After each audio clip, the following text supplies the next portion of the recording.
अस्सलाम वालेकुम dear students and parents, आप देख रहे हैं पाकिस्तान का सबसे बड़ा तालीमी रहनुमाई का YouTube channel Usman Khan TV. आज की वीडियो में देने लगे हैं आपको बड़ी खबर और ब्रेकिंग न्यूज़, और वो है पाकिस्तान मेडिकल कमीशन के खिलाफ एहतजाज का आज जो है वो 7वां दिन है। और आज 29 सितंबर को प्राइम मिनिस्टर हाउस जाने का ऐलान कर दिया है। तमाम तलबा तंजीमें पहुंच रही हैं। इस्लामाबाद में धरने की तादाद 3 गुना से भी ज़्यादा हो चुकी है। और आज की आपको बड़ी खबर देने लगे हैं, प्राइम मिनिस्टर ऑफिस के बाहर जो है वो ये एहतजाज रिकॉर्ड करवाया जाएगा और प्राइम मिनिस्टर हाउस की तरफ जो है वो मूव ऑन किया जाएगा ताकि अपने मुतालबात इमरान खान से मनवाए जा सकें। जबकि तस्वीर का दूसरा रुख आपको दिखाएं तो वजीर दाखिला शेख रशीद अहमद ने भी आज इमरान खान से जवाब लेकर देने का वादा किया है। और आज जो है वो पाकिस्तान मेडिकल कमीशन के खिलाफ जो है वो हुकूमत की तरफ से बड़े ऐलान का जो है वो उम्मीद की जा रही है। जो भी फैसला आएगा उसके बाद जो है वो नेक्स्ट लाए अमल जो है वो उस पर अमल दरामद किया जाएगा।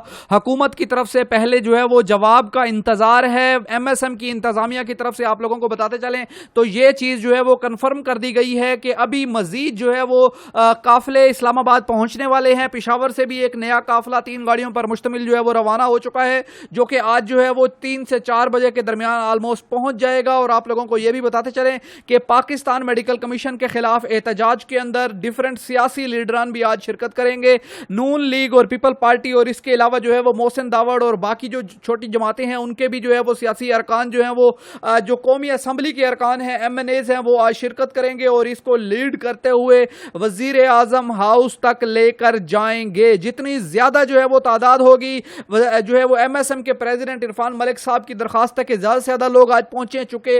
अगर तादाद ज्यादा होगी तो हुकूमत के लिए या पुलिस के लिए रजिस्ट करना उतना ही मुश्किल होगा। यह है आज की बड़ी खबर। आप लोगों को अपडेट करते रहेंगे। अपना रखिएगा ख्याल, वीडियो को शेयर कीजिएगा दोस्तों के साथ। खुदा हाफिज।